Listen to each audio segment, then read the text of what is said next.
Oh, we've got a lot of things to talk about this week, AJ. So many interesting things. AJ, I'm just Ken. I'm just Ken, boy, because we got to talk about Barbie, don't we? We have to talk about Barbie. So we both had the, I don't want to call it pleasure, but I don't want to call it displeasure. We both saw Barbie, and we're both going to The talk about our opportunity. experience, the opportunity to see Barbie. Yes.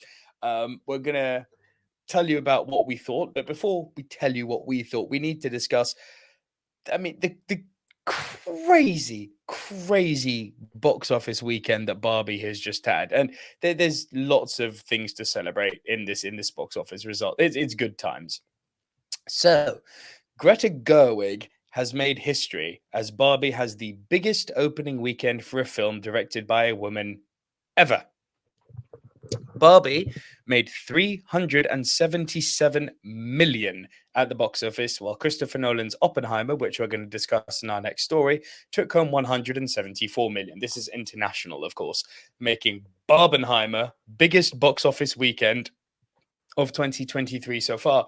And fun fact, which I researched, it's the fourth biggest box office weekend in history. How crazy is that? Greta Gerwig has made history as Barbie scored a US 377 million, which is the equivalent of 293 million pounds, opening weekend around the world, making it the biggest debut ever for a film directed by a woman. At the North American box office, combining the US and Canada, Barbie claimed top spot with a massive 155 million in ticket sales from 4,243 locations, surpassing the Super Mario Bros. Movie and every Marvel film released this year to become the biggest opening of the year. The social media fueled fusion of Gerwig's Barbie and Christopher Nolan's Oppenheimer as Barbenheimer brought moviegoers back to theaters in record numbers to see both films as a double feature.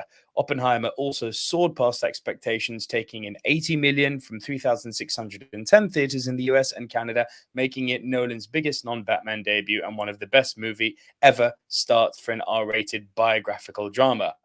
It's also the first time that one movie opened to more than 100 million and another movie opened to more than 80 million in the same weekend. First time ever.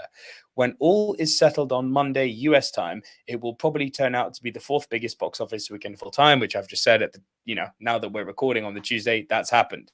Internationally, Barbie earned 182 million from 69 territories, fueling its 337 million global weekend. Barbenheimer affected ticket sales for Mission Impossible Dead Reckoning, of course, which fell 64% after a healthy-ish opening weekend, but with having strong reviews. Having lost IMAX screens to Oppenheimer, the Tom Cruise vehicle added only 19.5 million to North American box office takings, which in total reached 118.8 million. Women drove the historic Barbie opening, making up 65% of the audience, according to PostTrack, and 40% of ticket buyers were under the age of 25. This is the comeback weekend Hollywood has been dreaming of since the pandemic. There have been big openings and successes, Spider-Man No Way Home, Top Gun Maverick, Avatar The Way of Water among them. But the fact that two movies are succeeding at the same time is notable.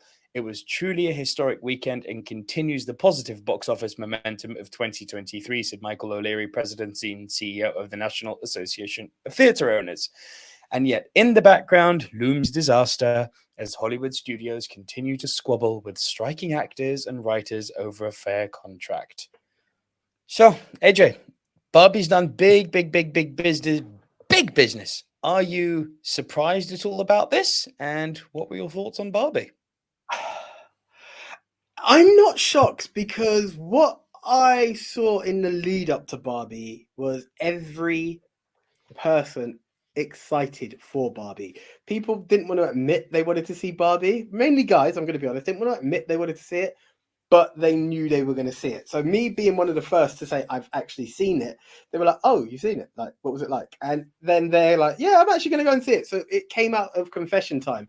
But yeah, women were all over it. So I'm really not shocked. Honestly, not shocked. And going back, it again, as I said in my review, what was really positive was just seeing a cinema so packed. I went at 1 p.m. I thought I'll beat the school kids. No, no, no, no, no. The place was packed. Just a few seats empty. The minute it finished, people were walking in to sit down and secure their spot. That's how excited people were for this film. And I was pleasantly surprised by the film. I feel that I expected a whole level of cheese. I didn't expect the life lessons that came out from it. I thought that, it might be heavy-fisted, hand-fisted, and cheesy all the way, and you get a couple of messages in the way. It was really well balanced. So, no, well done to everyone in that film. It actually delivered way more than I expected. I'm similar to you in this sense. So I saw it at a 2 p.m. screening, thinking, "Oh, we'll be okay." Oh God, the screen was so full, and can I tell you, it wasn't just the full screen that impressed me. It was the noise, bro. The clapping and the applause and the screaming of joy from the female contingent in the audience, which outnumbered me about 800 to 1, I think. I only saw two or three other guys who were in the cinema as I was leaving. Like, it was a sea of women, and it was beautiful to see. It was like, so clearly women rushed to this movie. They felt like they were enfranchised. They felt empowered to go see this movie. Awesome. Without, poo-pooing on anyone's parade, I thought the movie was fine. I think it'll go down as one of the. I think what this movie did that was so well is it captured the zeitgeist. It hit the right notes across numerous generations, just like Super Mario did at the right time. I think it was perfectly harmless. It had some really, really good messages in it. I thought the plot, unfortunately, was. I mean, predictable would have been an improvement, but that's not necessarily a bad thing. I thought the ending was genuinely terrible, like terrible. They could have done so. They could have done so many more interesting things with that. They could have gone full meta and said, she could have said her name was Barbie Robbie or Margot Barbie or something. They could have gone really meta with it. And also, it, not this isn't going to be anything new to people who are regular viewers. I thought Will Ferrell was terrible in it. I thought if you took him out the movie, this isn't so much a condemnation on him. This is more the character that was written for him. If you took him out the movie doesn't change. It's literally the same movie. And there was only one point in the movie where I nearly turned to my wife and I nearly say, "Can we leave?" Just because it was getting under my skin so much. That chase scene in the Mattel Towers was painful, and it just, it was even people who initially laughed when they saw Will Ferrell on screen were not laughing at that, but it had its moments. The messaging was good. I thought Ryan Gosling stole the show in a movie all about Barbie. I thought Gosling absolutely stole the show for me. Who is the standout for you? So it's funny. I'll give Margot her props because she was Barbie and she showed different levels of Barbie, but it was the angle. Now, I don't want to turn the tables.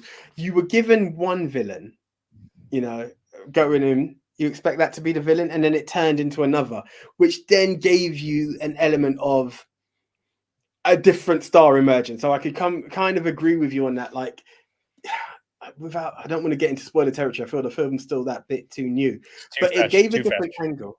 Yeah, do you know what I mean? It gave a different angle, which then says, okay, I can see how you can become the star. I felt everyone kind of played their part, It goes back to it. That whole part, as you said, because of the angle, it looks like it could go somewhere, and then certain characters could have a stronger emphasis. Once it didn't go that way, they became very, very redundant.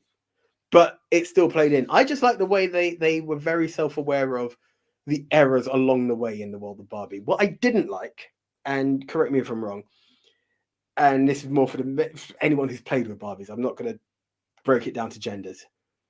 As much as there are multiple versions of Barbie, which the world shows, Barbie also had friends. I'm aware of this through commercials. I didn't need to see the United Colors of Benetton with everyone being Barbie.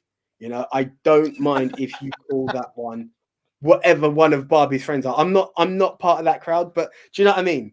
In this Mattel world or Barbie land, it wasn't a case of Barbie and friends. And I get it. It would be weird, but it just felt like not everyone had to be Barbie because they were friends. It's the same way you've got Ken, and then there's that one side character guy played by Michael Cera.